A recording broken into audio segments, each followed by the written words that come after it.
starting work at the mill and the kinds of things that you did? Yeah, I mean, there was a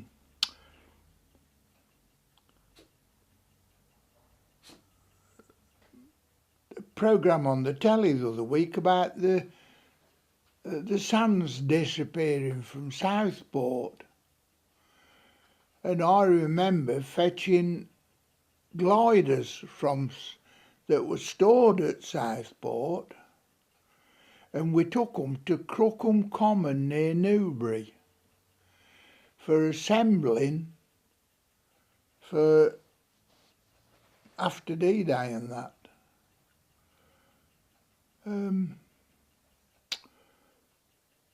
What other kinds of things did you used to do? I remember going down when all they weren't, because they were sea licence. Yeah. That was to carry your own goods. Yeah. All the others were, because they were A licence. Yeah. But it was MW. Starting again. Okay. Yeah. So about going to work at the mill and the kind of things that you did. Yeah, I went to work at the mill, and we did cart stuff for the mill. But also we was if there was no stuff to bring back for the mill, we'd bring stuff back. Like war stuff.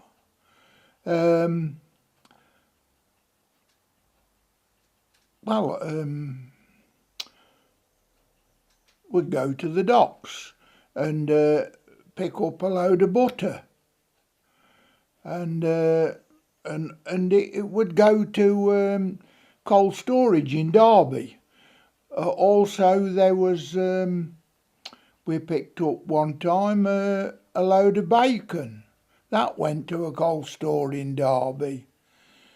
You picked up another time. You'd pick up stuff for the American troops, like stuff for the PX, and we used to take it to Sudbury camp where they were, and they was always very good, the Americans were. They always gave you something. If it was packs of gum or a carton of cigarettes, things like that. Gliders, you were telling me about gliders? Oh yeah, well now we went to onto the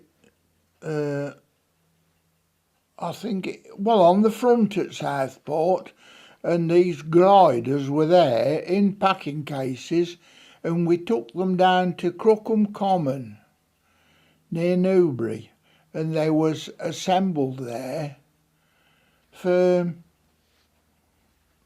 well, after D-Day and that, Arnhem and all that sort of thing.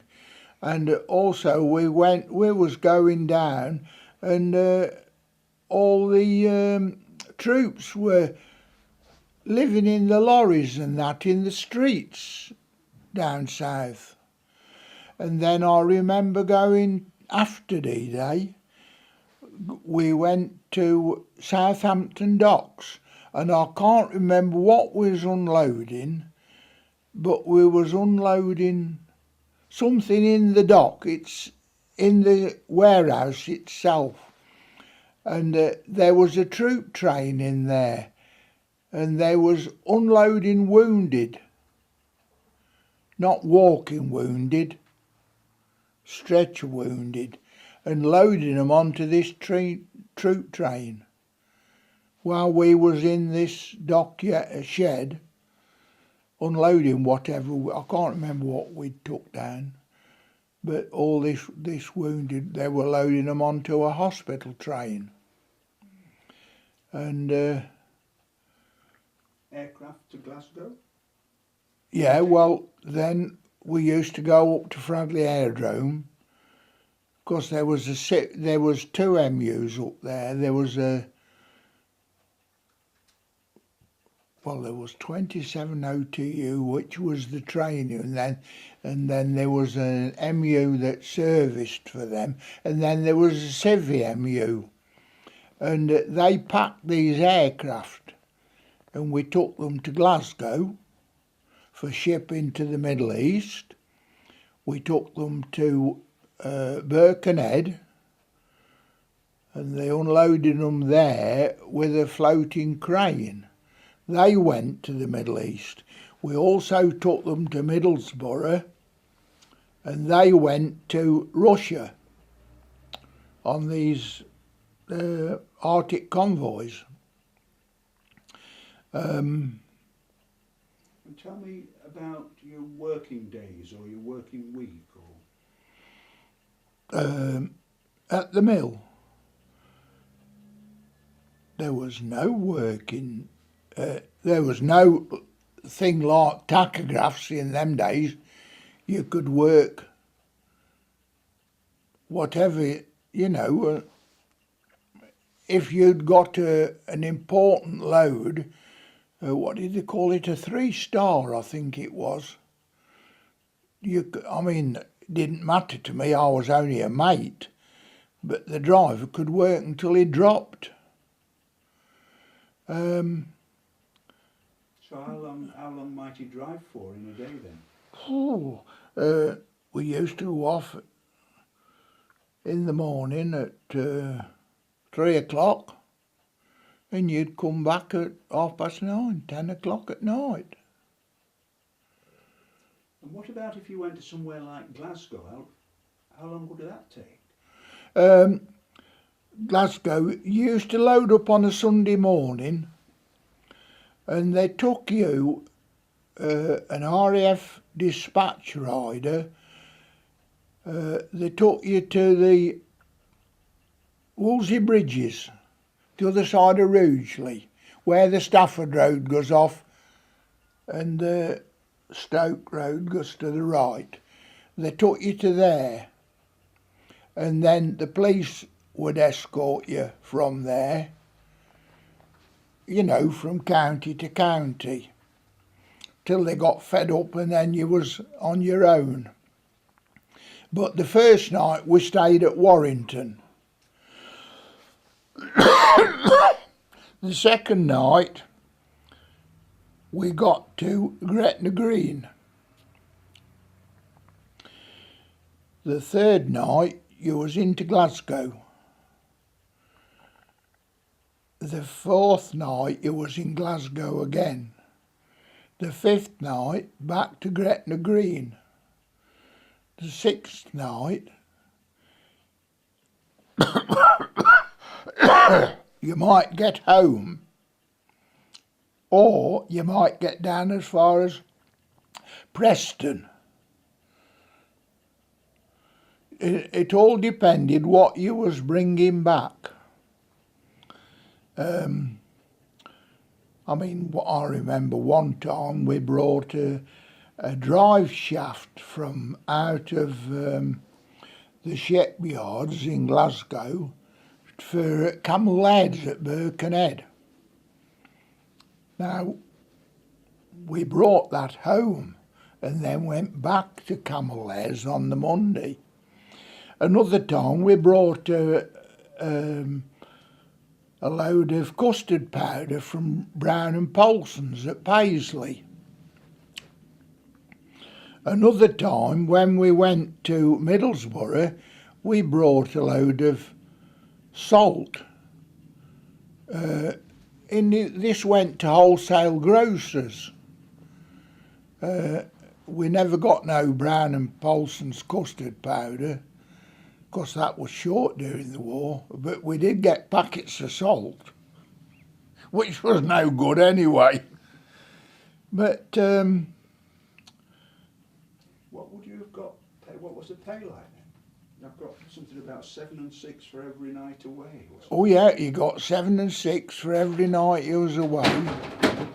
You got so much. Sorry, just hang on a minute. Tell me that again. You got 7 and 6. You got 7 and 6 for every night you was away from home. You got, I forget how much it was, for your tea after you worked after 5:30.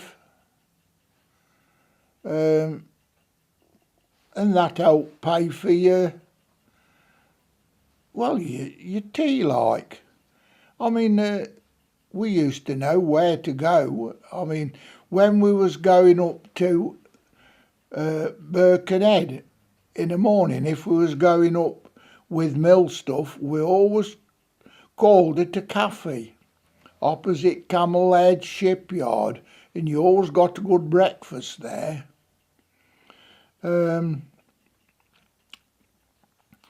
If you went from Birkenhead to Liverpool under the Mersey Tunnel, and we always called it a cafe called Bert's Cafe. On the way out to Liverpool, you could always get a good pie and peas and whatever on the way home. That I always remember another place, the Bear's Head at Brayton Green, and used to stop there and have a drink, and the landlady there would always do you a plate of sandwiches. Of course, I presume she got facilities and rations for doing that. But she always used to do us a plate of sandwiches. I was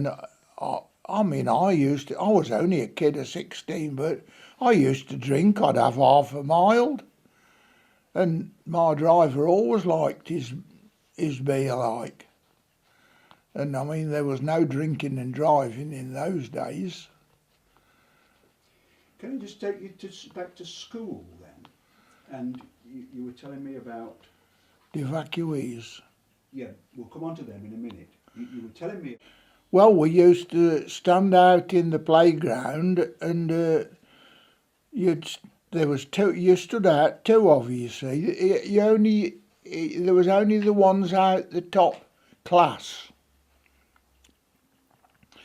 and you used to have to spot the aircraft going over. And if you'd ever seen any, which we never did, but if you'd seen any Germans, you'd have gone straight in the school and told the headmaster, and they'd have ushered the children out into the air raid shelters. That was about it, I think, wasn't it? But you used to keep the boiler. Tell me about keeping Oh the yeah, boiler. I used to stoke the boiler, because I remember once I used to go in there and have a fag while I was in there, and he nearly came in and caught me. Because Mr. McKnight used to do the boilers during the night, and he always took the clinker out and that. And I used to have to go and stoke the boilers during the day. He just got up and walked out the classroom and went and did the boilers. And he come in, he must have had suspicions, like, when he come in and I'd had a fag, like, and he nearly caught me, but he didn't. I've got something here and I don't understand it. It says bank the money.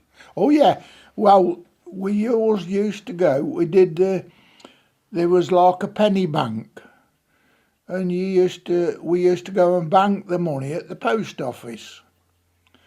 And Steve Leadham and we went and banked the money at the post office, and then perhaps so many bought certificates, and you'd get these certificates, and it was all to do with the war effort. I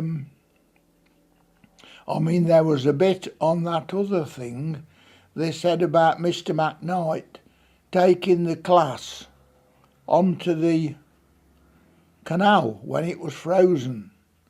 Well, if the ice boat had gone down and broken the ice, or he didn't think it was safe, he always used to throw a bucket of water down the middle of the playground at this top end where the infants played, and then they'd have to play down the other end, and you could slide up and down on this frozen water. Yeah. What about evacuees then? Tell me about those. Tell me about... Yeah, well, I can remember two evacuees, Brenda Mears and a younger sister, and they lived the whole of the time they was here with Hubert Hill and his wife. Now they lived the house the other side of where Peggy Anderson lives, and they were there the whole of the time they was there. This Brenda Mears and her sister, she had a younger sister, they was there the whole of the... They never went back like a lot of the others did. They were there till it finished, like. And like I said, I can remember the assistant master of the evacuees was Mr. Mead, because I was playing in the playing field, and what was we playing? Rounders. And he said to me, give it some Bovril. And ever after that, all the rest of me schoolmates called me Bov. Because when I joined the Air Force, they asked me if I'd got a nickname, and I said, yes, Bov. But they called me Bob. Not Neville, Bob. And right up until the last one I went to his funeral, he was in the next bed to me in Cyprus. And I went to his funeral, well, earlier on this year. That was the last one of all the mates that I was in contact with. Because I was a lot younger, you see. I joined up at 17. And before the war had finished, even. I mean, I was at Jean's birthday. She had a surprise party the other week, and at the Legion. And I said, I was 22 when she was born, and I can always remember I was coming home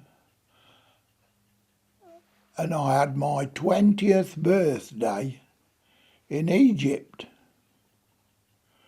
And the bloke was sat opposite me, and he said to me, you'd be doing your national service. I said, oh no, I was no national serviceman. I joined up at 17 before the war had finished. And I said, that's when I was on my way home for the mob, and I remembered having my 20th birthday in Egypt. You also told me you could remember things about the fire service, the Orioles fire service in those war times. Yeah.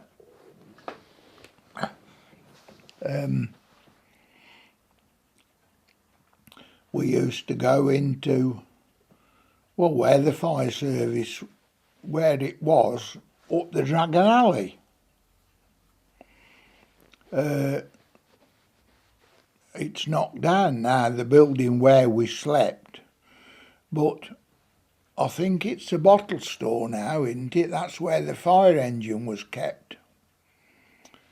And we used to, you'd do off, I can remember who there was. They're all dead and gone now, who was with me. The whole lot of them. I mean, I was supposed to be a messenger, but I wasn't. They sent me a fireman's uniform, so I was classed as a fireman. And there was Jack Smith, Morris Webb, Watty Walker, Jack Smith, Morris Webb, Watty Walker, me and Charlie Knight. And he was the messenger. That was the 5 of us. I mean, we never got called out to anything like, but I mean, if I was going out on the mill, we used to clear off and there'd have been a man short anyway if they'd have got called out, but you never did. And I told you, we used to put Yanks up and we got told off about it, because if there was a Yank down in the Georgian Dragon and he couldn't walk back to Whittington Barracks, we could always fix him up with a bed. And then say, and Jack Hickson, who was in charge, heard about it and told us off. But so did you go out at all? No. Practice or? We used to go on practices. I remember going, there was,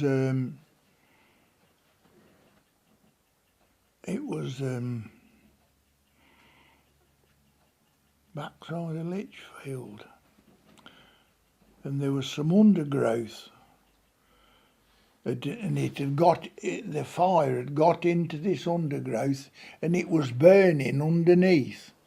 And we used to go out on a Sunday morning and damping it down and that, just for practice and that. But just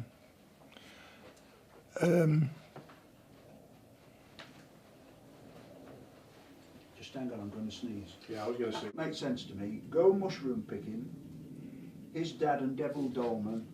Oh, that was my dad, yeah. Oh, it was your dad, not you. Yeah. What's it, when they were supposed to be in the Home Guard or something? When they was in the Home Guard, and where the Arboretum is now, Jack Swinfield, do you know where his farm was? Between Coates's the butcher's and the alley. That's where his farm was, Jack Swinfield's. And up on the Arboretum, he used to milk his cows up there in the summer. And they always used to grow mushrooms up there. And Devil Dolman and my dad used to go and pick these mushrooms when they was out on patrol, and come off Home Guard in the morning like. But that was John Dolman's. Well, he'd given him. It wasn't his dad. I mean, I could go tell you a lot, but I can't. A kid making roadblocks. 10 Oh, yeah. 1500 weight. No lorry. Hire a mill lorry or something. Was that something to do with the war? That was, no. Oh. When well, yes, it was, because, I mean, what did I leave school at? 19, where are we? 42. And my first job was at Garrett's, the bakers in Lichfield. And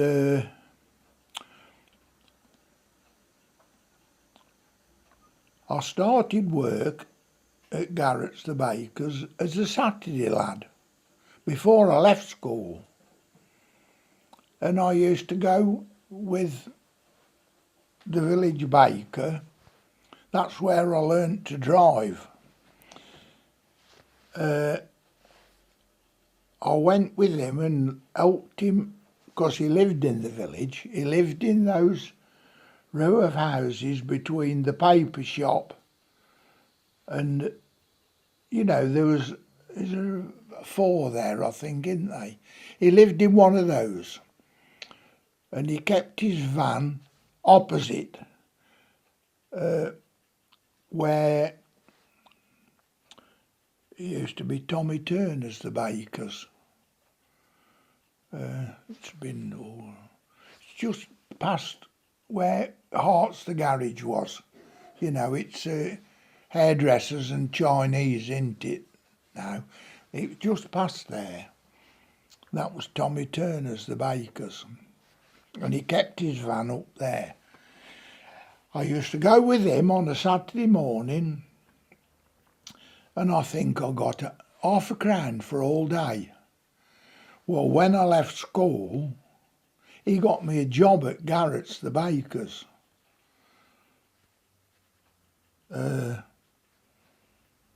Monday, Tuesday, half day Wednesday, Thursday, Friday, and whenever you could finish on a Saturday.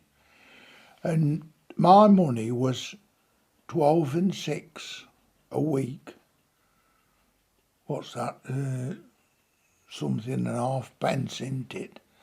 It was 12 and 6 a week, and my dinner Monday, Tuesday, Thursday, Friday in one of the cafes.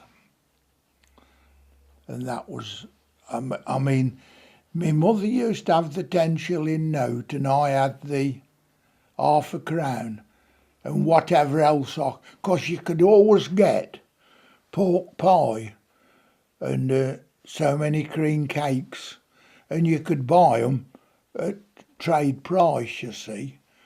And so I used to buy them at trade price and load them up onto the van, and then Walter Showell used to deliver them to my mother at 2 Ricknell Street, you see.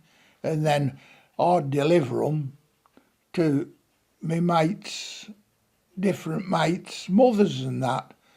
You know, somebody'd always want a pork pie or some fancy cakes or something.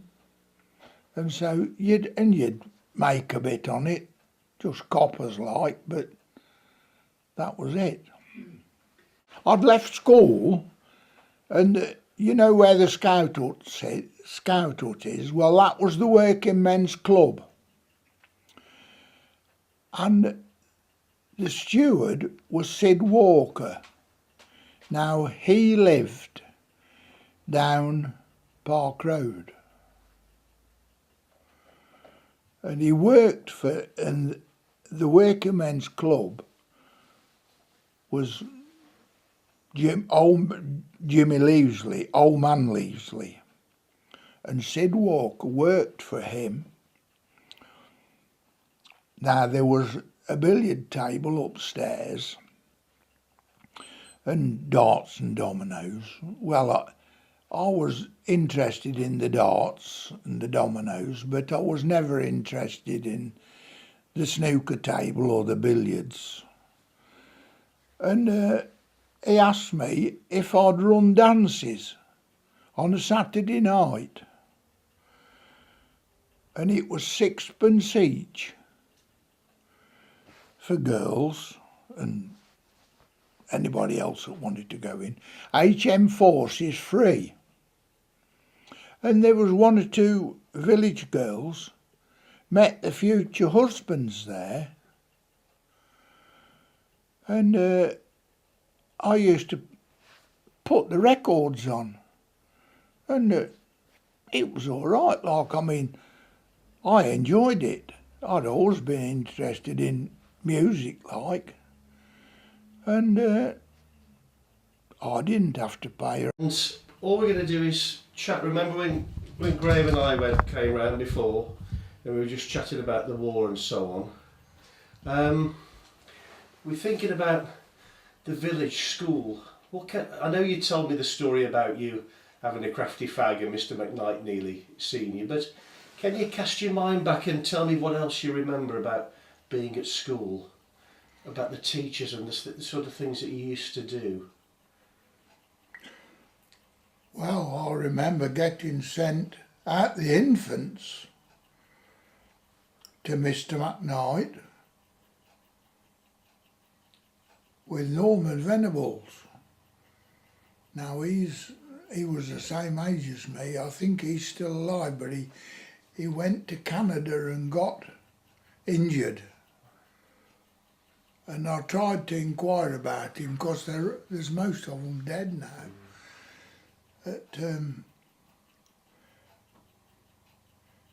we used to have these things that you learnt to lace your shoes up. Right. And we were fighting over it, and it got ripped in half. Because when in the infants, in those days, you all went to sleep in the afternoon, put your head on the desk and had a snooze. The whole class. Anyway, she sent us to see Mr. McKnight, and we went out in the passage, and we came back, and we never went to see him. But we came back and supposed to be snivelling a bit and rubbing her hands. We'd never been. So we got out of it. And you didn't get found out? No. And then I went to, that was in the infants, then I went into Miss Jones's, and Mavis Salt, she's dead and gone now. She married an airman and she died in childbirth with twins.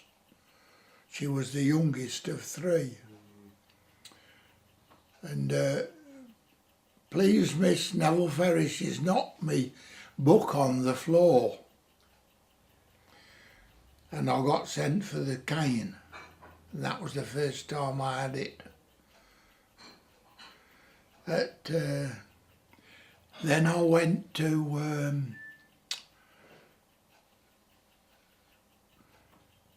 Miss Stokes, her name was, and she said, Nev Ferris, if you don't stop turning round and talking to Betty Shearer, I shall make you sit by her. And I said, yes, please, miss. Because, you know. I'm just going to close this door a bit.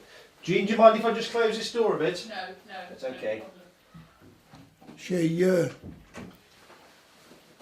I mean, as far as I know, Betty Shearer could still be alive. You know where Shearer's garage was? No, where was that then?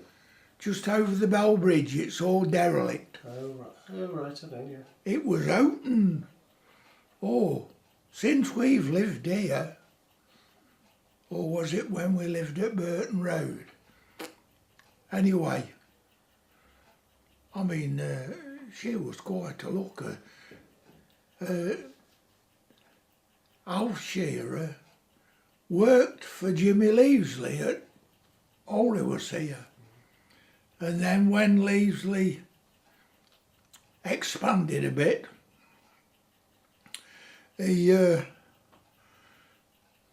Alf Shearer took that one just over the Bell Bridge there and set up there. So when would that have been? What sort of year would that have been? Oh, before the war. Right. Or was it, no, Well, yes, before the war. And then there was Molly Shearer and Betty Shearer. Molly Shearer, she married, I can't think of his name. And they sold up and went to Lichfield. So thinking about businesses in the village in the sort of 30s, 40s, 50s, that sort of time, what sort of businesses do you remember? Shops or builders' yards or whatever? Yeah. Can you imagine we're sort of starting up at the A38? What shops? What do you remember from being up that end of the village?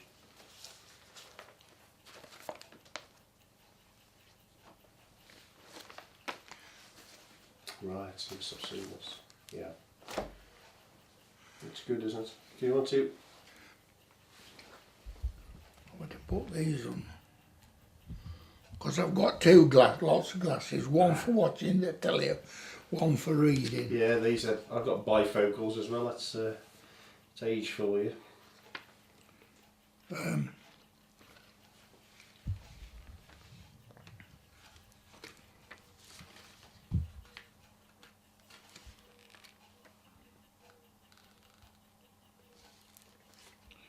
Paul Pry.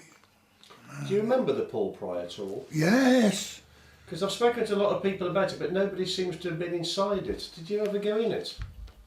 My dad took me in there the night I come home on the mob. Right, so what was it like in there? Can you remember?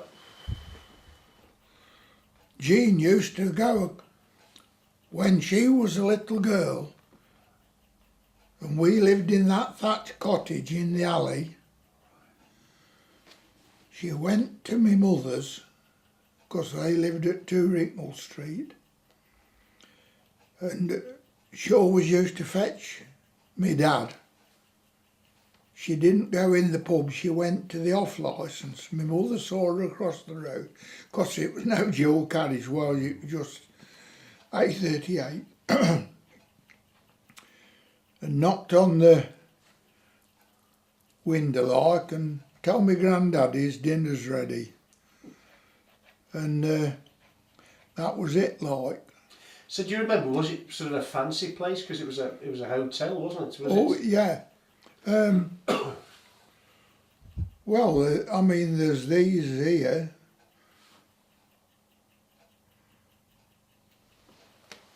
One's a stagecoach. Oh yeah, that's right. I've seen. Yeah, they're lovely. So, can you remember how many rooms it had? You know, whether there was a bar, did they have a dining room or anything like that? Do you remember? Much Not a dining room, but we went in. Well, like me dad always went in like the snug thing. But I remember when I come home on the mob, the first night, he took me in there. We went in there and we had a drink. Then we went down the village and we went to the William, then the Dragon, and then I think that was enough, like. We didn't go to the Crown or down to the Navy. So were the pubs very different in those days, or were they all just sort of typical men's pubs, smoky pubs and dominoes playing or whatever? Oh yeah, because when I come out, got demobbed, see, I joined up when I was 17. Before the war had finished. And because I was stationed up in Scotland when the war was on, I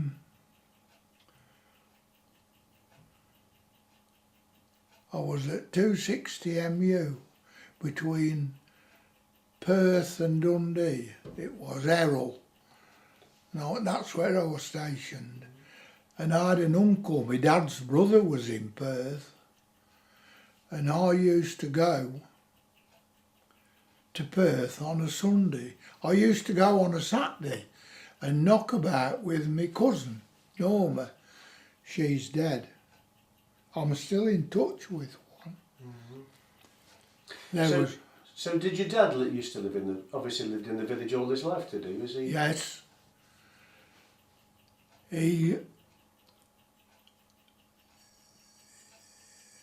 We originated from Ireland.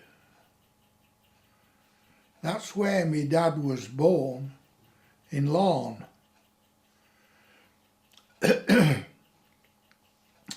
But they came over to Scotland and lived in Greenock. And he joined the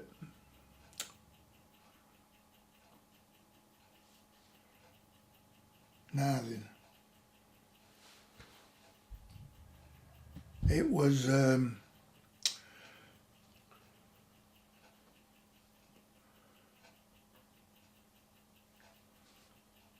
dear. It doesn't matter. But did that bring him down to Orrewas then? No, he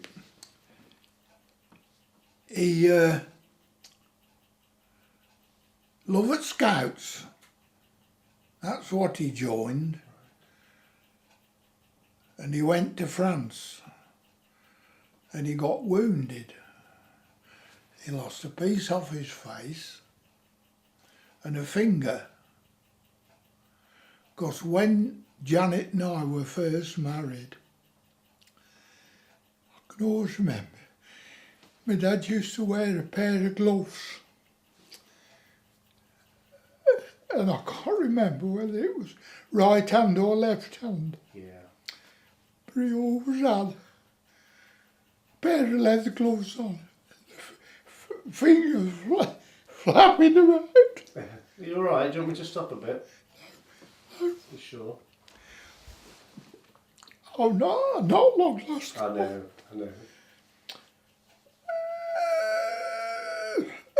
When Janet and I were first married, Are you sure you want to carry on? Because we can she stop.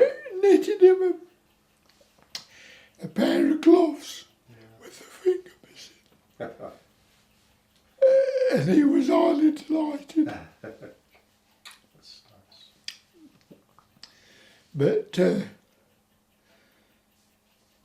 I mean, well, I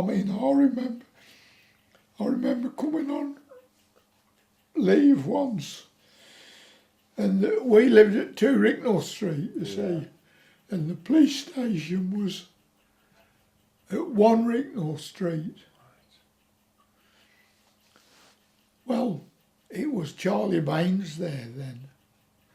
Well, he knew how old I was, and I come on leave once, and I was in the Crown, having a drink. It'd be when I was in Scotland. Well, he knew how old I was, you see. And he said,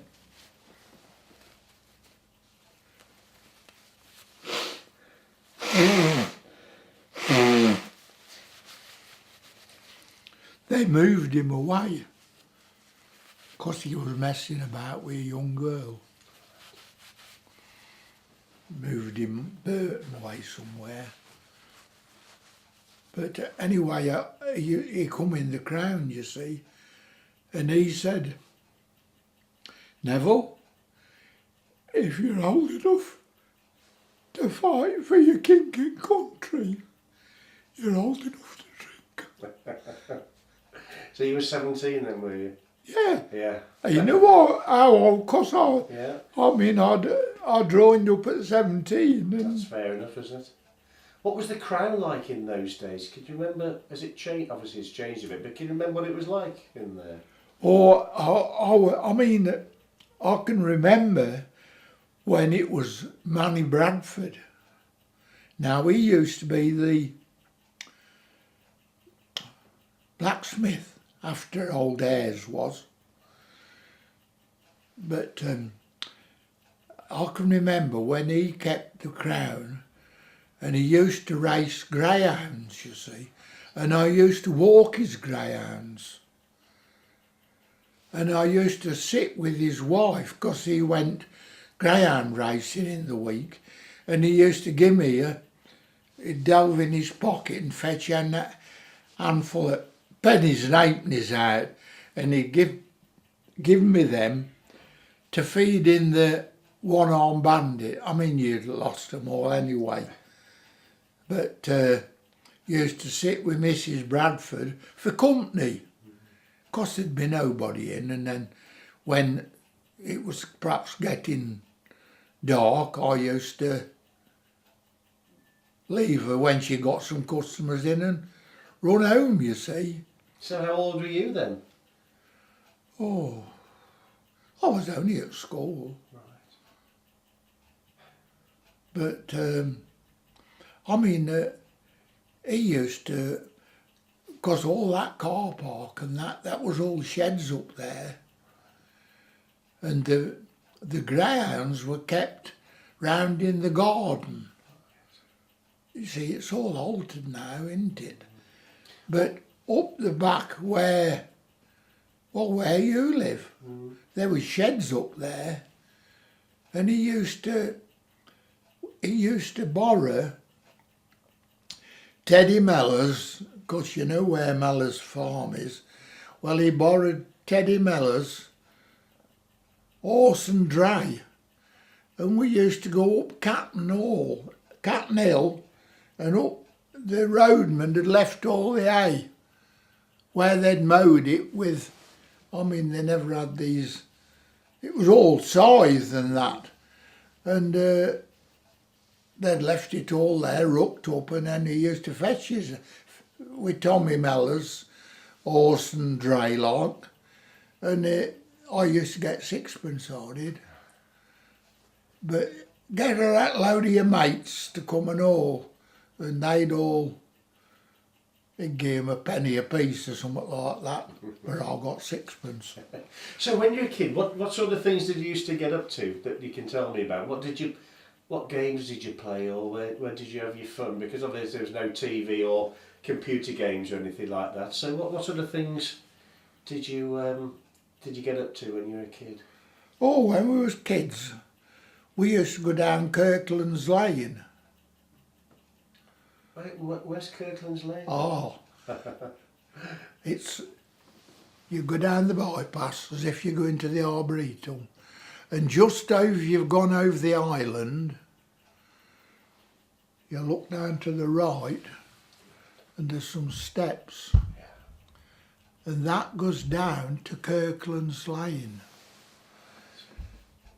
And the other way is you go to where you turn left to go to the Arboretum, turn right.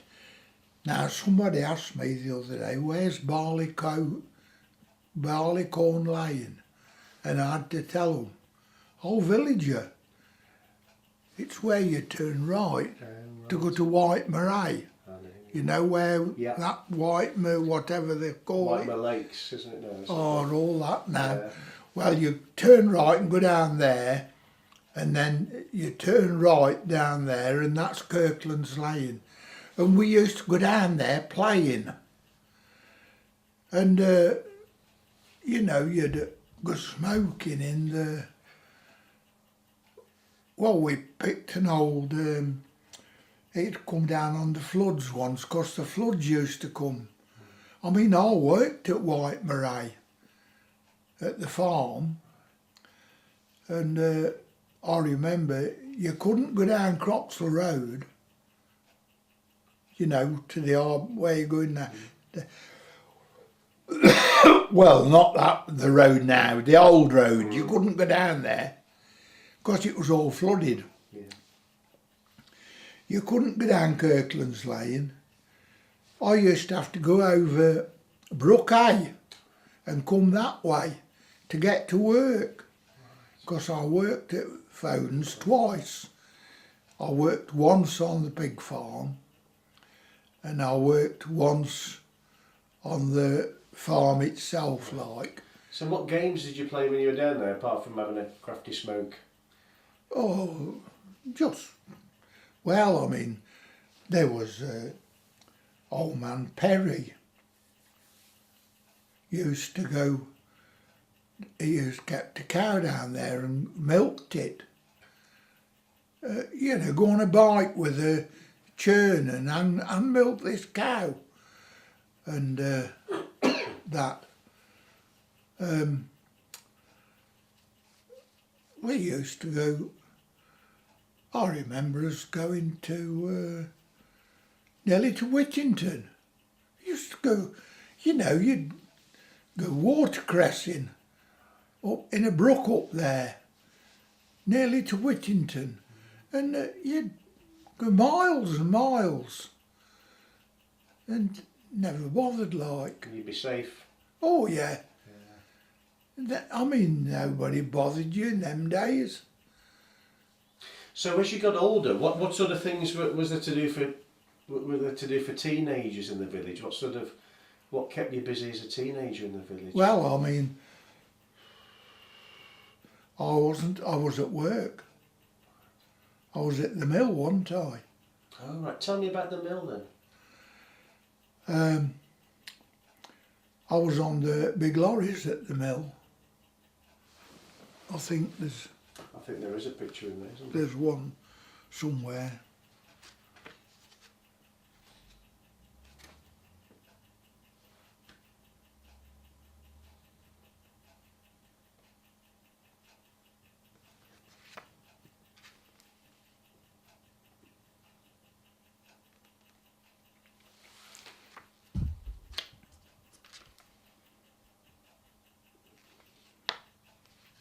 Mill.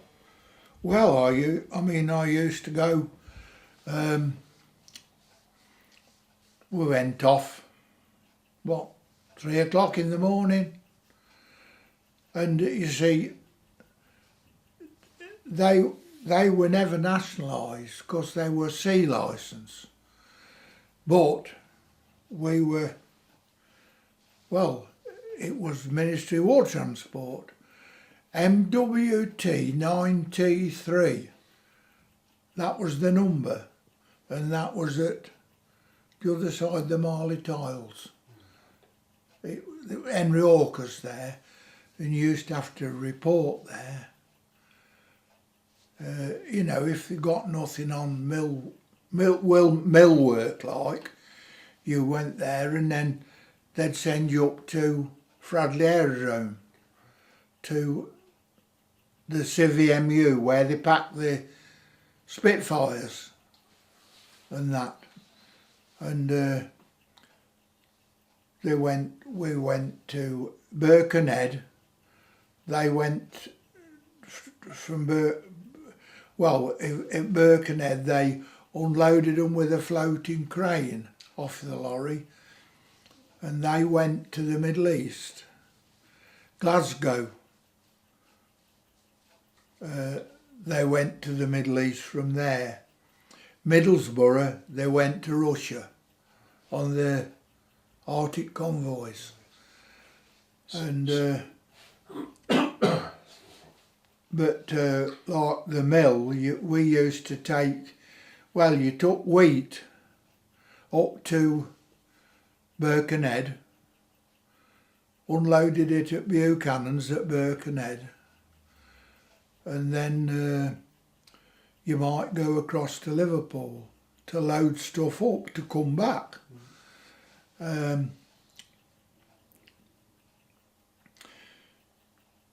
Because if we hadn't, we used to bring stuff back for Staffordshire farmers. I mean, they had a place at Hanbury and they had another place in Tamworth. And you'd bring stuff back for them because they'd got no lorries, you see. And a lot of stuff used to come into Oldwood Station Yard by rail. And sometimes if you'd got nothing to do, you'd go down to the station yard and you'd be unloading stuff out of trucks. Because I always remember once there was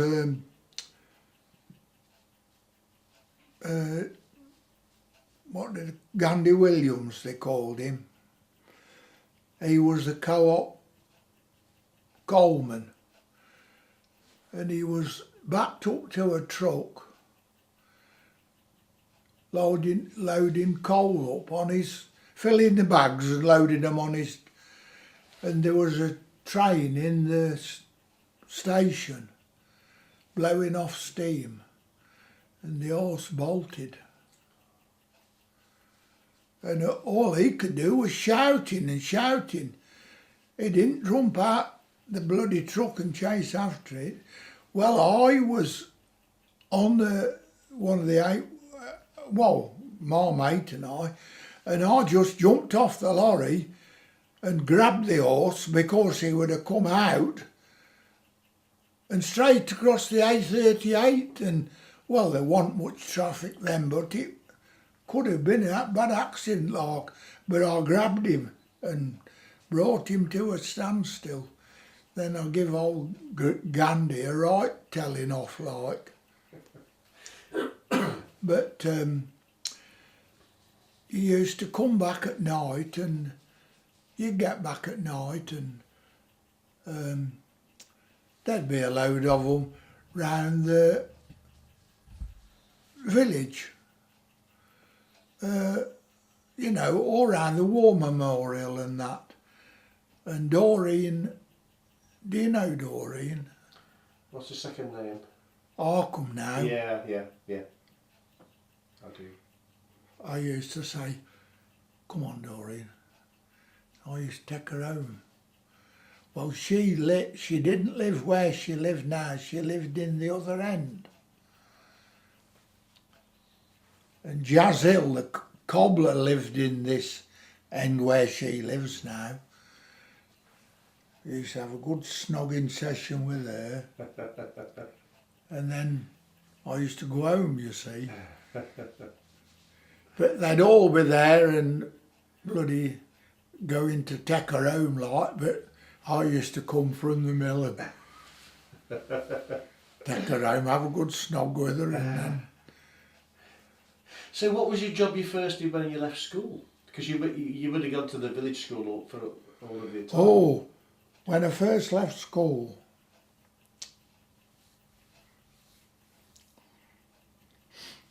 I had that many bloody jobs.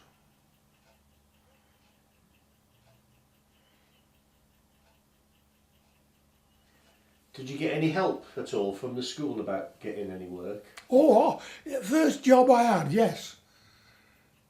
I used to be a Saturday boy at Garrett's Bakery.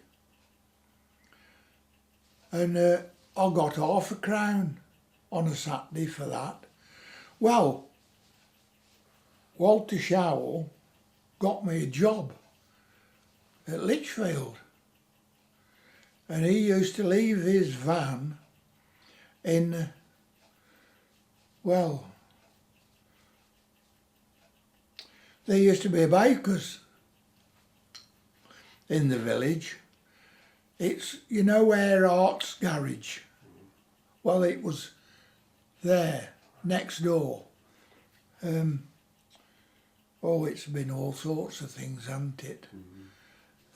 Is it where Shakespeare Cottages now, or is it the other? No, the other side. Oh, right, Shakespeare Cottages is... So yeah, I know what you mean. The other side of that. Oh, I can tell you all that used to live in them. When we was kids, there used to be old Sam Golden. Used to go by to school on roller skates. And you used to have to cross the road and go over the side, because he'd whack you across the arse with his stick. Because you was making a racket with your roller skates. But there was him up there, and there was Dick Salt's granny. What was her name? She wore a man's cap with a hat pin in it. And she used to do washing for folks. What about other shops in the village? Do you remember about other shops in the village? Oh yeah, there was Mrs. Dickinson's, which John Barker said about. Well, it wasn't Mrs. Dickinson's, it was Granny Ayres.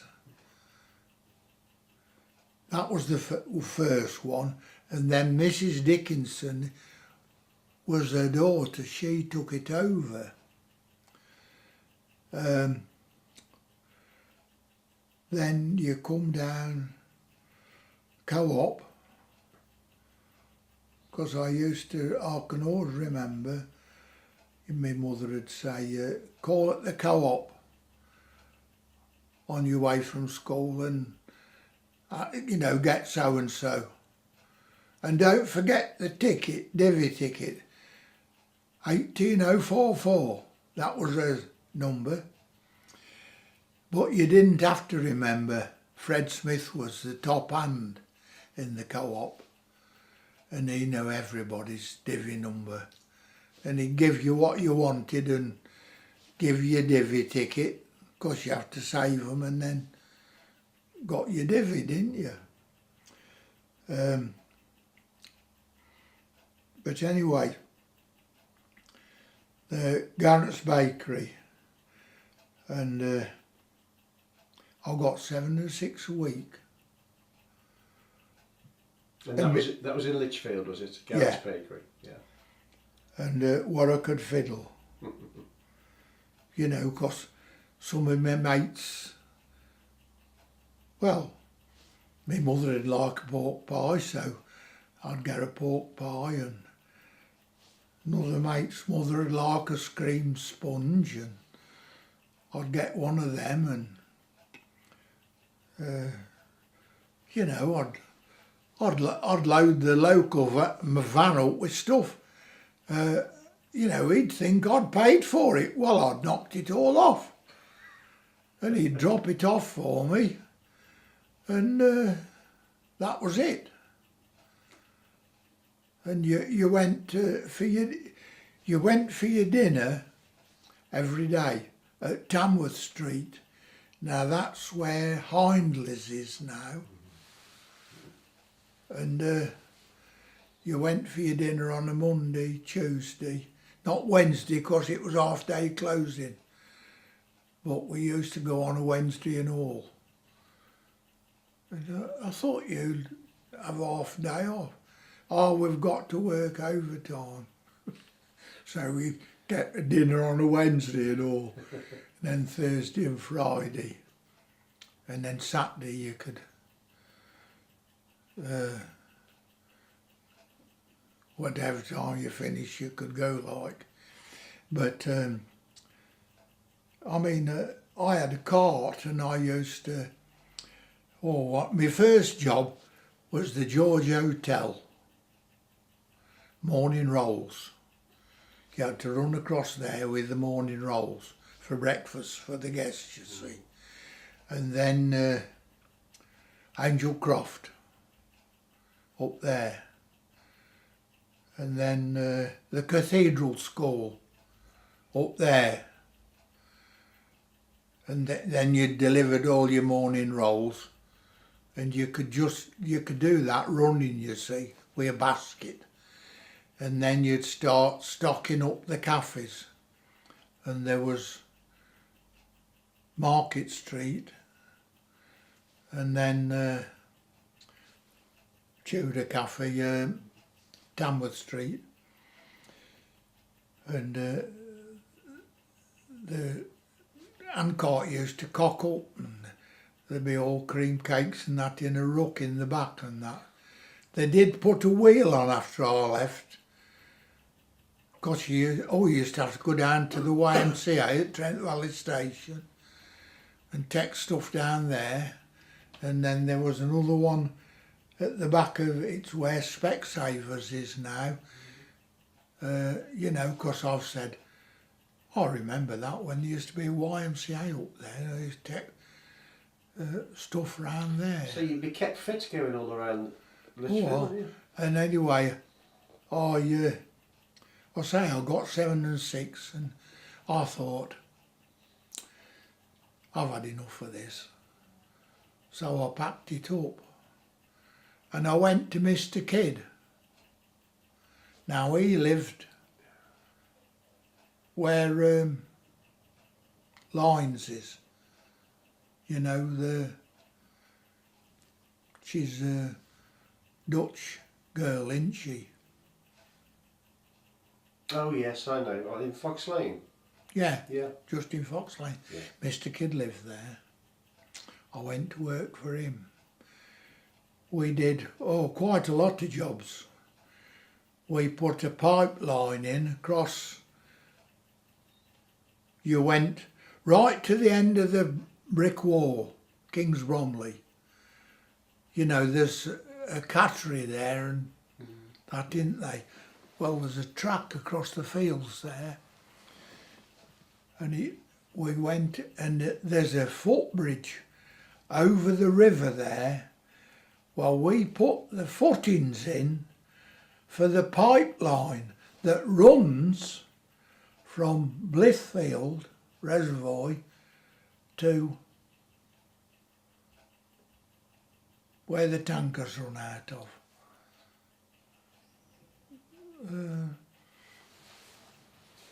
Can't think. Golf club. What, in Lichfield? No, No. it's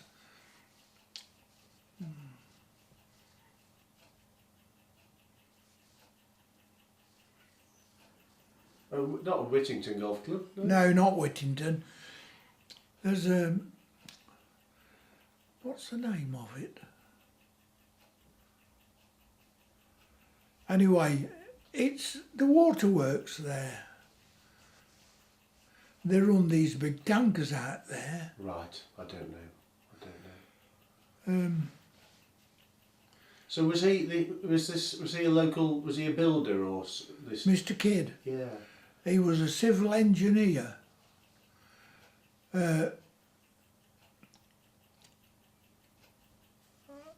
I worked for him. Oh, back of the garage, where the van centre, you know. Oh yeah, I is. know where you mean, on the Kings Bromley Road. Oh. Yeah. He made roadblocks, and they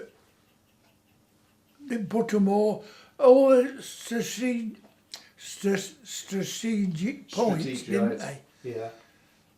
And they commandeered his lorry so he didn't have a lorry, you see. And he used to borrow a mill lorry. And we used to load these up and then used to unload them. And wherever we'd got to take them. And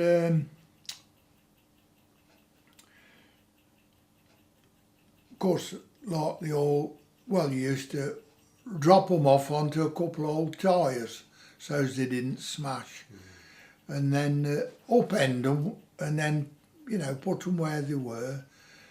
And of course they all liked to go to the pub for a drink.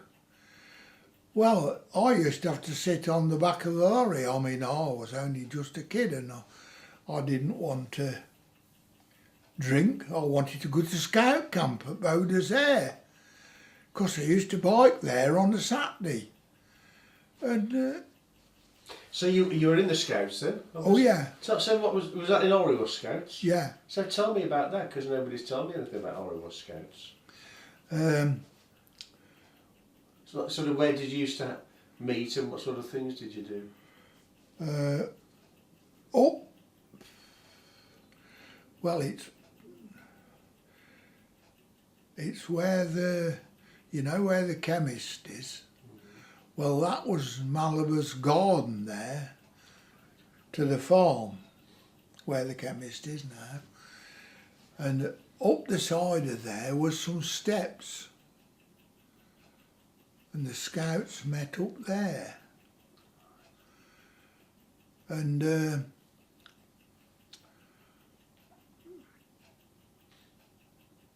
that's where we used to meet, like. It's like we used to have, we used to meet, what did you call it? Young man's something.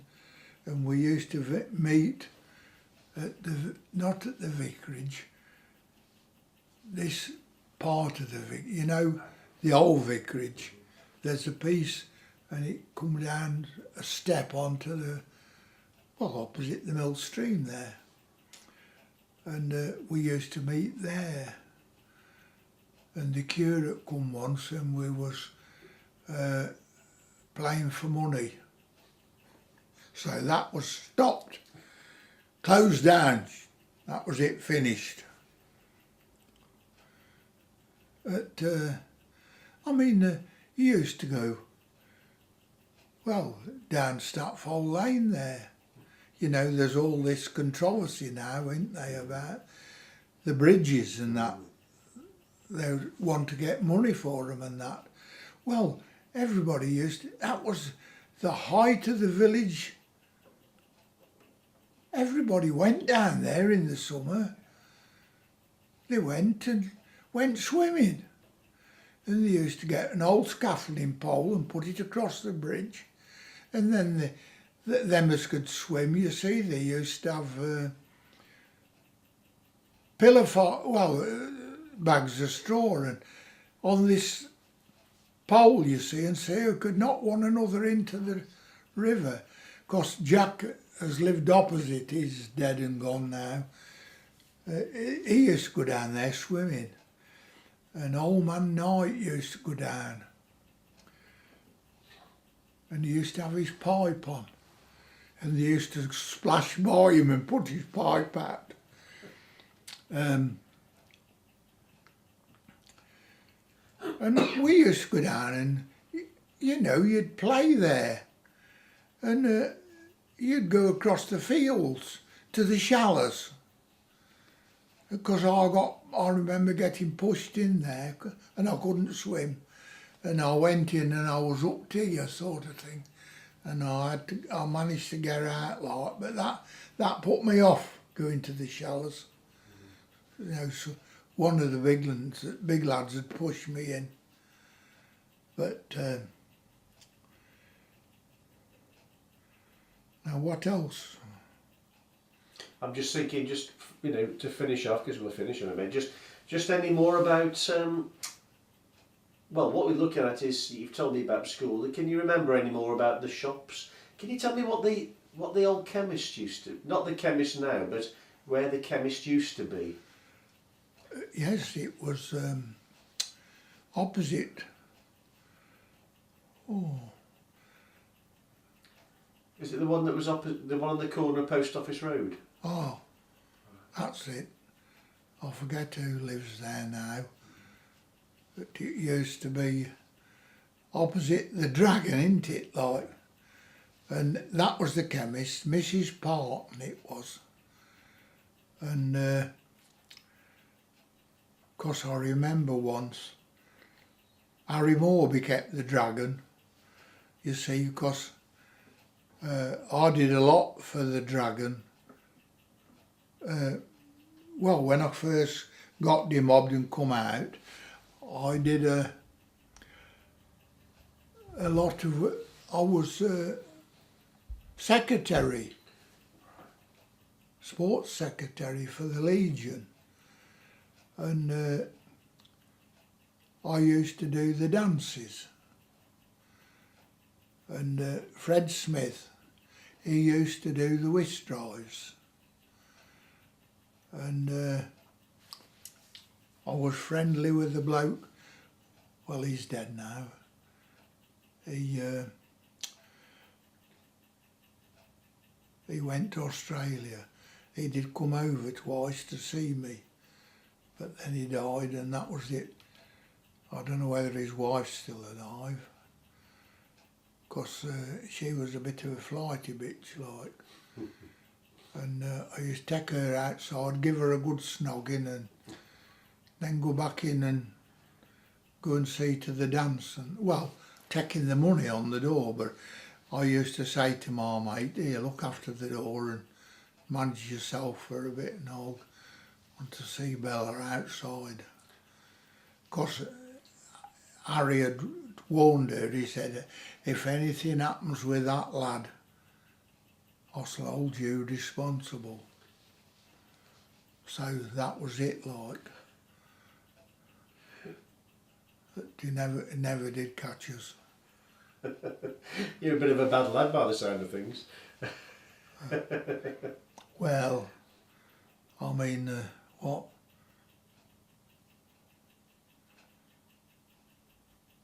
I could tell you a lot. There's one I'm still in touch with now that she wrote to me the whole of the time I was in Egypt, Palestine and Cyprus. And when I come home, she was Mrs. Horsley's youngest sister. I'm still in touch with her now. She lives at Redsall. Well,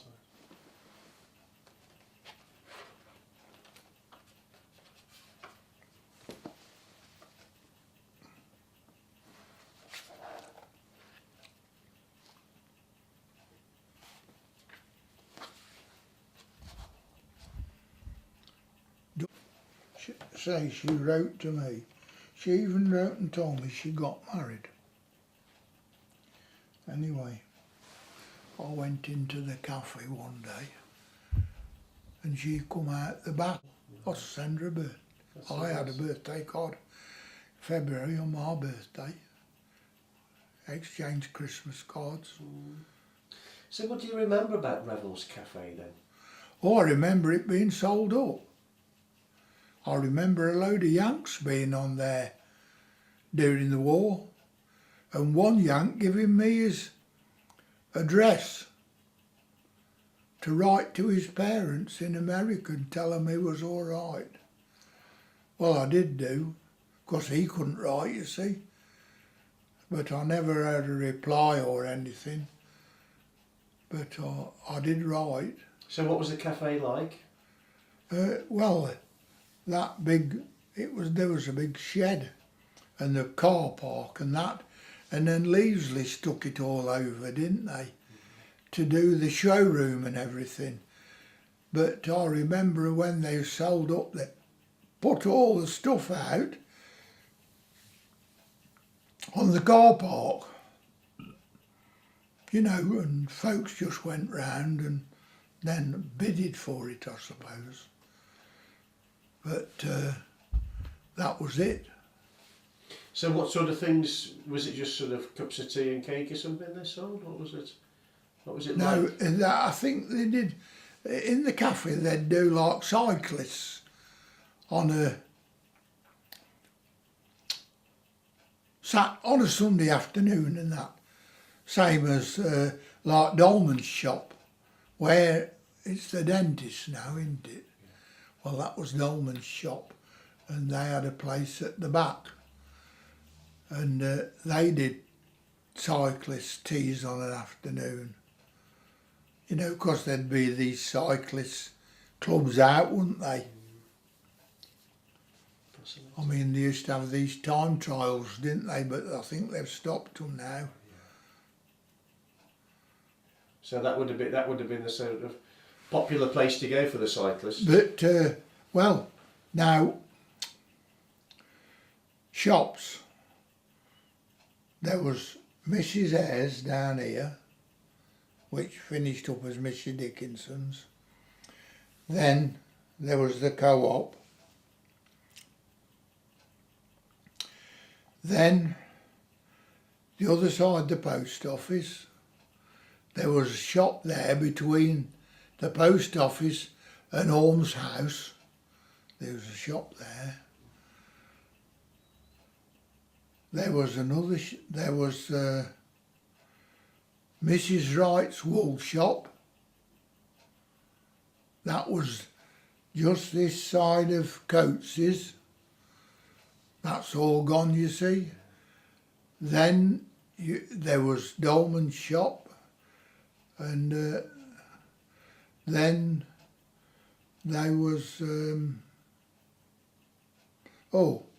where Tudor Bakery was, and that was Kent's the Builders. Then where, Crackpots, isn't it? That was Granny Ward's. She used to sell halfpenny fishing lines and that, you know, wrapped on a bit of bamboo, and you didn't do anything a lot like, because there was an old bloke lived with her, and he used to walk to Abbots Bromley to work. Then there was another shop. What it used to be called? Polly Antiques or something, wasn't it? Yeah. Well, there was Teddy Williams's there, and he used to sell. He used to walk across. Him and his sister lived there, and he used to walk across to the Paul Pry with his jug every night. You know, his beer, and come back. And he used to sell, you know, a few toffees and that, nothing much. And that was it, I think. Yeah. That's fine. Oh, there was Barkers, weren't they? And the chip shops, or the chip shop. Oh. You know, up by where Nick Collins' place is now. Yes, that was Mrs. Guy's chip shop. It later became Mrs. Taylor's, because we used to go. There used to be a gang of us. After I was married, we used to go out on a Saturday night, and we used to go, up the Chase or somewhere, and I think Jack Randall had a pub up there. We used to go up there, and we used to come back to Mrs. Taylor's. She used to have a fag on, and it'd be there dangling over the bloody frying pan, but she used to, you know, do us well there. My brother-in-law had a big car, and we all used to, you know, You'd pile in there to go out, would you? You get in your brother-in-law's car to go out? Oh, Yeah. we used to go out like, and, you know, we used to club up together and pay for petrol and that like. And it's like, well, I used to,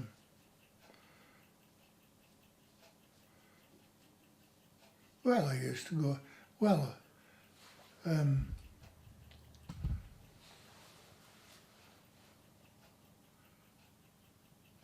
I worked for Billy Rayworth. Now his yard was just over the old railway crossing before you get to the Arboretum. He kept coming to get me dad to go to work for him. And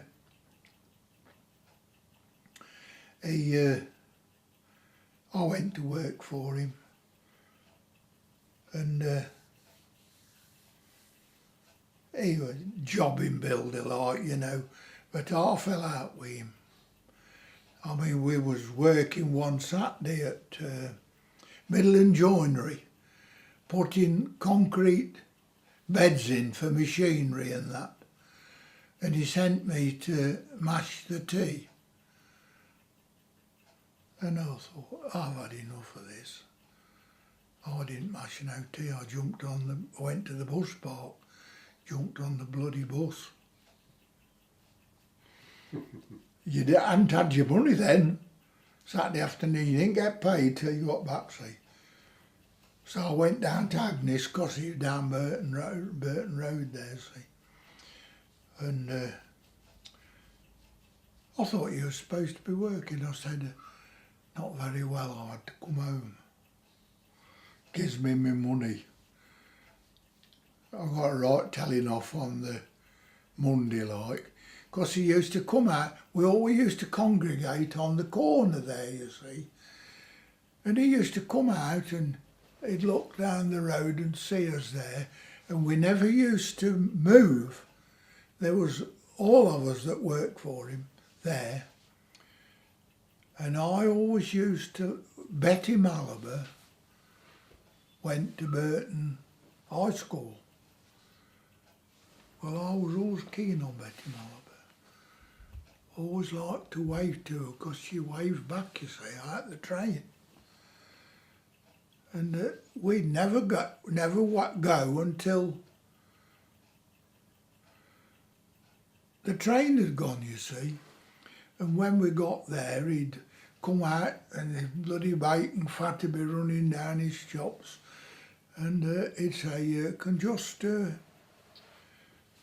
weed them row of onions or weed so-and-so.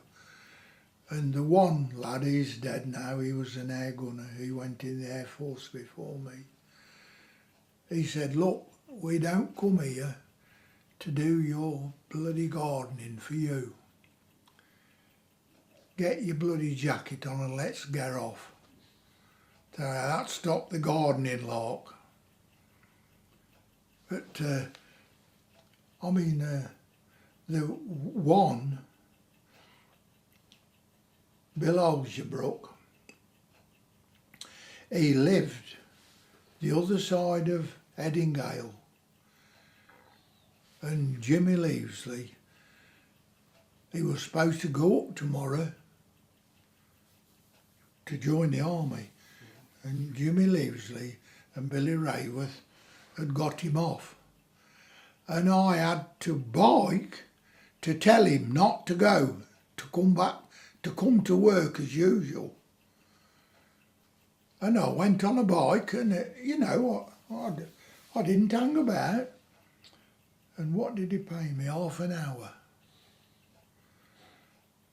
Anyway, another time, we're working at Elmhurst and we'd finished. And I brought a riddle, put some binder twine through it and put it over my back and my tools on my carrier, and I didn't bring a shovel.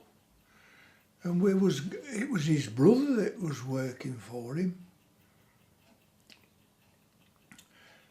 And when we got to the yard next morning, there's no shovels there. So he says,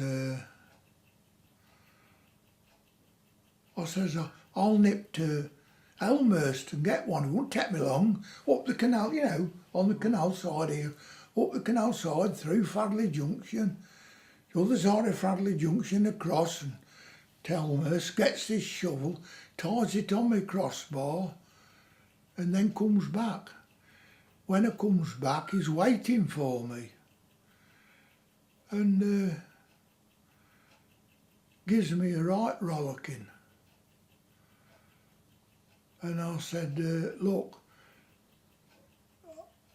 you should have brought that shovel. I said, look, I ain't paid to bring all your cart, all your tools. I brought a riddle and my own tools. Get my cards. Don't send them to the Labour. I want them. Where did they go? The Labour. I had to go to the Labour and get them, like. But that's when that's when I started and went to the mill. We're going to have to stop now because I've run out of film. To Mr. Because Mr. Holmes said, I haven't applied to the Labour Exchange for a driver's mate. I said, no, I saw it in the post office. And I've been to the Labour, I said, and I asked them for a card. Well, he said, your mate will be Norman Ridgway. Well, he was top driver there on the eight-wheelers. Like there was only three. There was Norman, Stan and Bill Walker, the three. and I mated Norman, and he's only a little tiny bloke, and I mean, you used to be there off at 3 o'clock in the morning, and you'd come back at night and it'd be 9:30, 9 o'clock. Just depends where you've gone and what. And that's when I used to say, "Oh, come on, Doreen, I'll take you home."